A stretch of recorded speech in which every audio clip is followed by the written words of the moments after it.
Olá pessoal, meu nome é Júlia Gomes aqui da CPA Informações Empresariais e esse é mais um vídeo falando um pouco sobre a reforma tributária e dessa vez sobre a comissão mista que está sendo formada.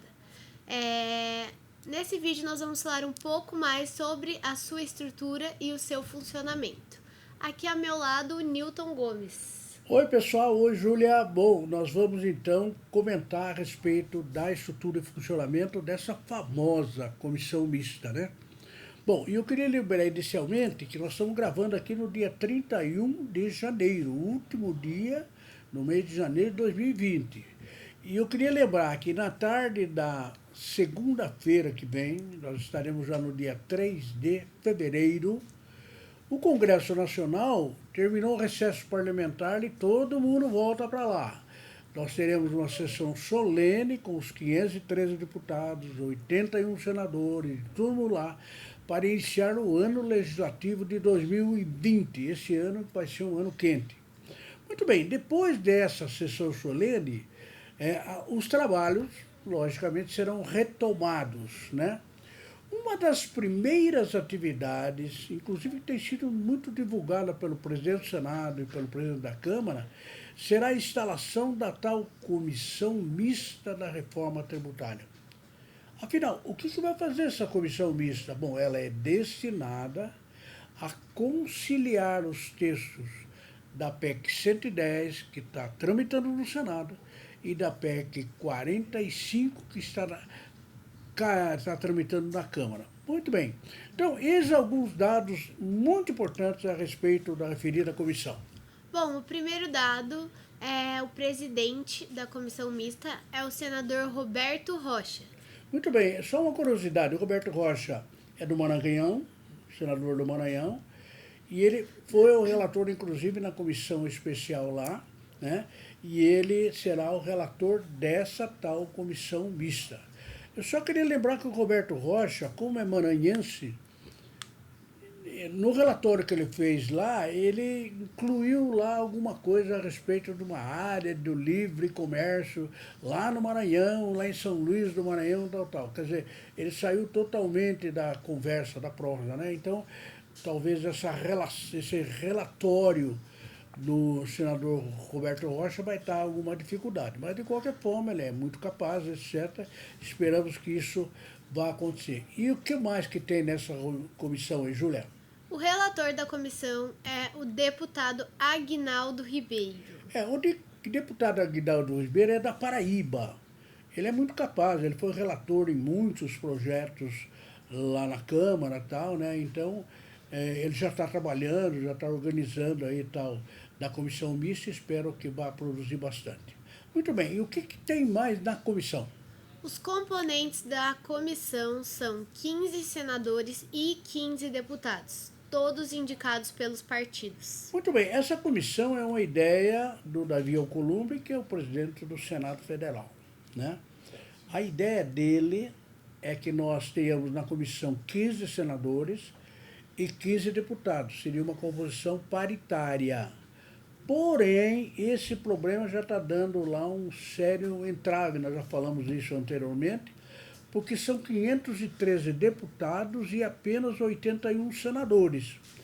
Ora, os deputados, então, como é que nós vamos ter 15? Na verdade, nós devemos ter muito mais deputados e menos senadores para equilibrar, né? Isso pode dar um probleminha, afinal, hoje é sexta-feira. Essa comissão, em princípio, seria instalada na segunda, no começo da semana que vem, né? Então, eles terão que resolver essa história de 15 ou qualquer coisa lá e tal.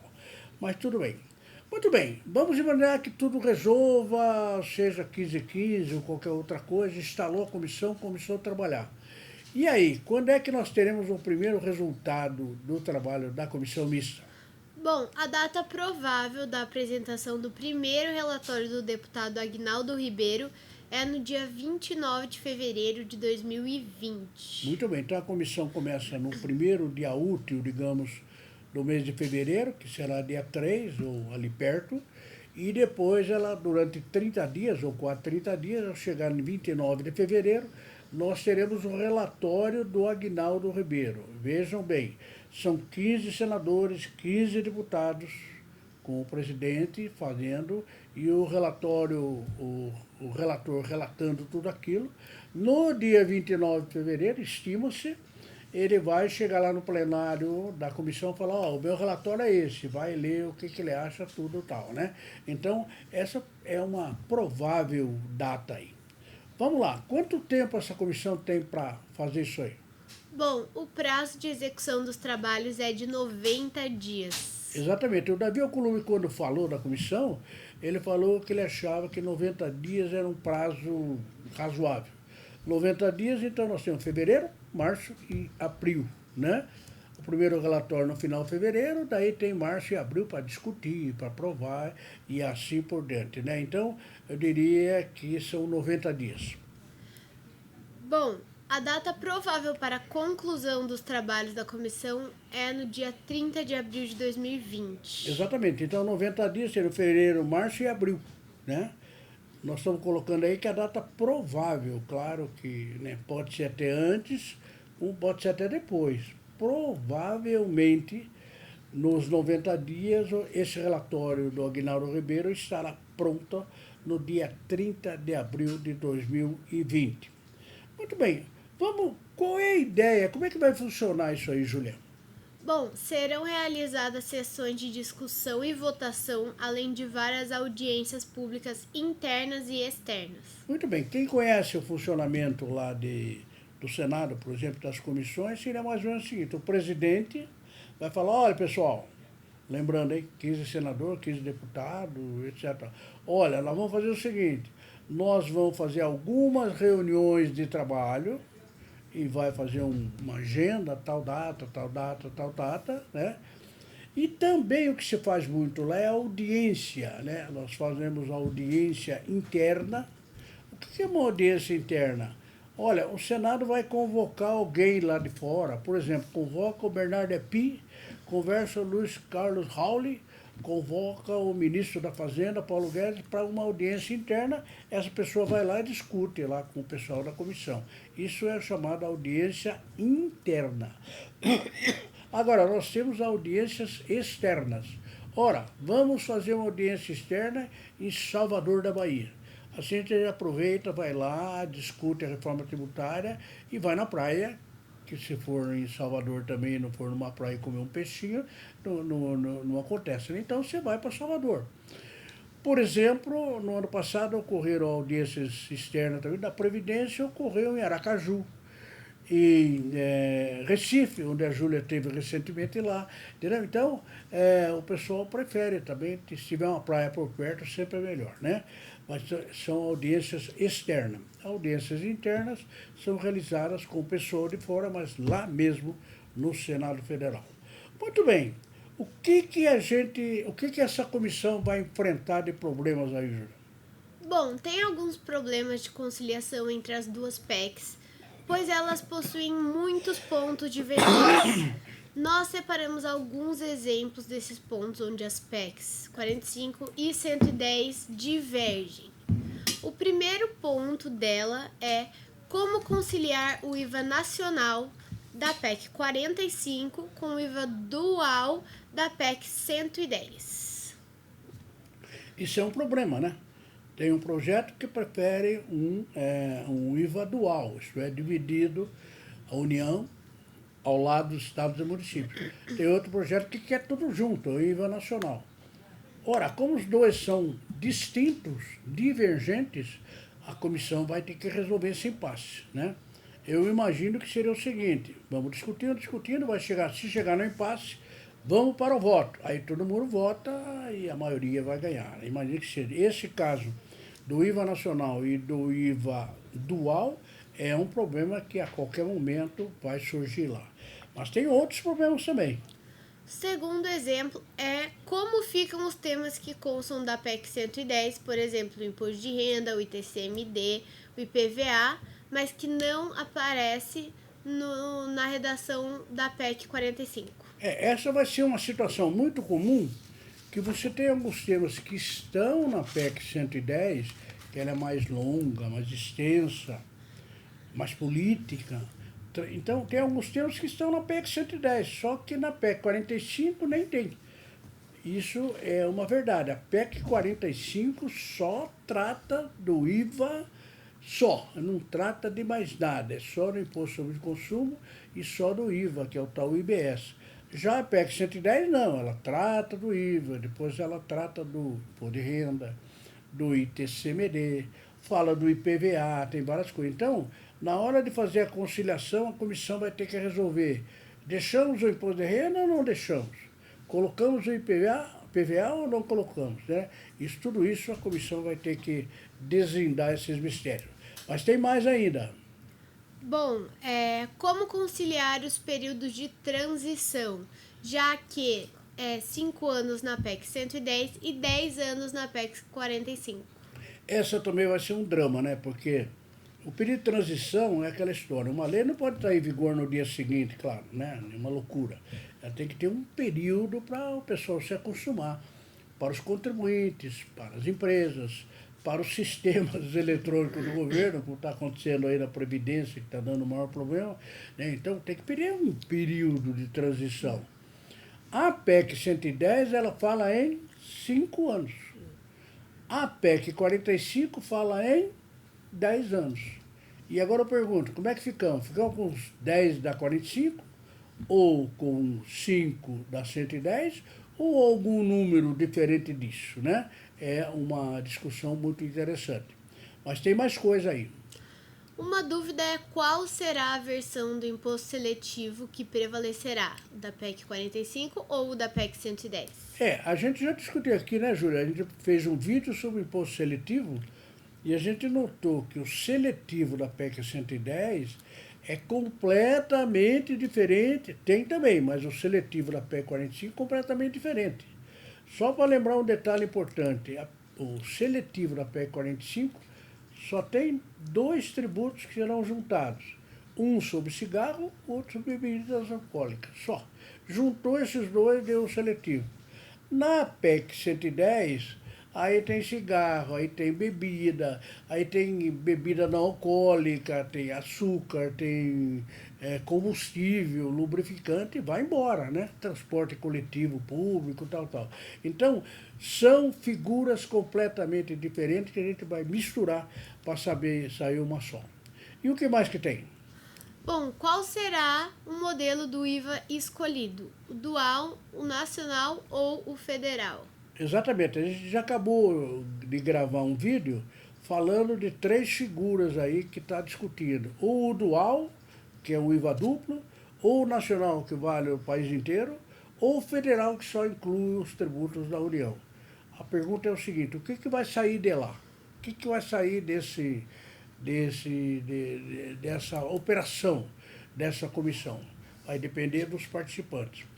E, finalmente, o importante, quer dizer, existem muitos outros pontos aí que a gente não vai ter tempo de falar, mas existe um problema que me parece seríssimo, que é esse problema que nós vamos falar agora. Como serão recebidas e conciliadas as eventuais colaborações do governo federal? Muito bem, o governo federal ele tem dito que ele vai mandar a semana que vem, o mês que vem, o semestre que vem, e não manda, né? E no final, aí, alguns dias atrás, ele falou, tá bom, eu não vou mandar mais, porque vai confundir, já está muito complicado, eu não vou mandar. Então, o governo não vai mandar o seu projeto. Serão apenas 2, PEC 110, PEC 45, não tem projeto do governo. Acontece que o ministro Paulo Guedes, da Economia, já falou várias vezes, olha, nós vamos dar sugestões para a comissão. Nós vamos mandar palpites para a comissão. E vocês aproveitam lá, né? Então, tudo bem, aí nada contra. Agora, eu só não estou entendendo. De repente, a comissão está discutindo alguma coisa, ela chega lá uma sugestão do governo federal. E aí, como é que entra essa sugestão? É incluída, não é incluída?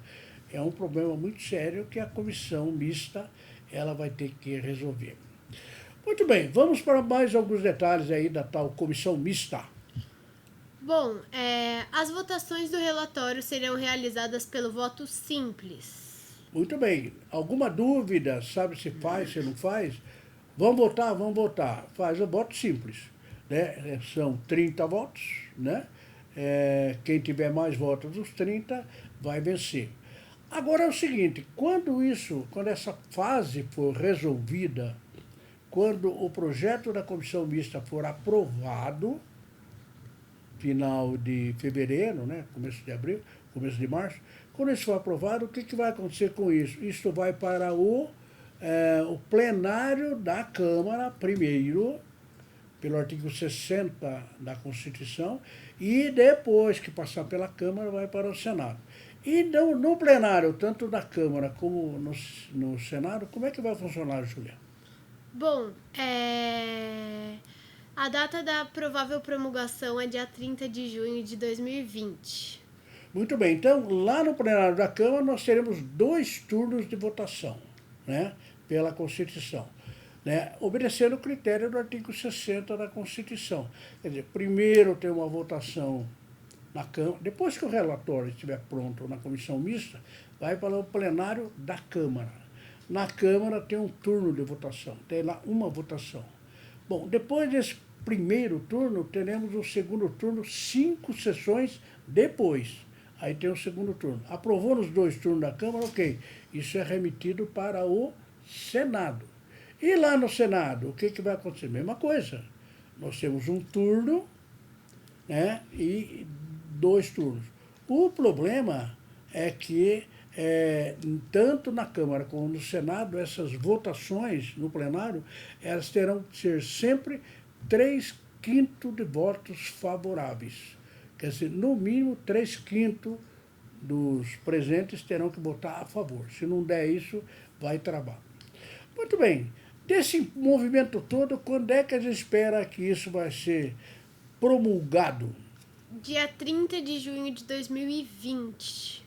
Olha, a esperança de todo mundo, e aí eu incluo o presidente do Senado, da Câmara, todos os deputados, enfim, o país todo, é que isso possa ser aprovado e promulgado até o dia 30 de junho de 2020. É bom lembrar que 30 de junho é o final do primeiro semestre de 2020, porque no segundo semestre, a partir de julho, começa o problema da eleição municipal. E aí os deputados e senadores vão estar mais interessados, alguns serão candidatos, outros terão candidatos nas suas cidades, tal, aí some tudo de Brasília no tal recesso branco, né? Então, para dar certo, tem que aprovar tudo até o dia 30 de junho. Isso aí, pessoal. Bom, nos próximos vídeos nós continuaremos analisando a comissão mista. Antes de terminar esse vídeo, eu gostaria de lembrar para vocês as nossas redes sociais, @netcpa, estamos no Facebook, no LinkedIn, no Instagram, no Twitter, e também você pode conferir o nosso site, netcpa.com.br, e além disso, não esquece de se inscrever no nosso site aqui no YouTube. Muito obrigada e até a próxima! Muito bem, então não se esqueçam, na próxima segunda-feira, dia 3 de fevereiro de 2020, começa a discussão, pelo menos teórica, a respeito da comissão mista da reforma tributária.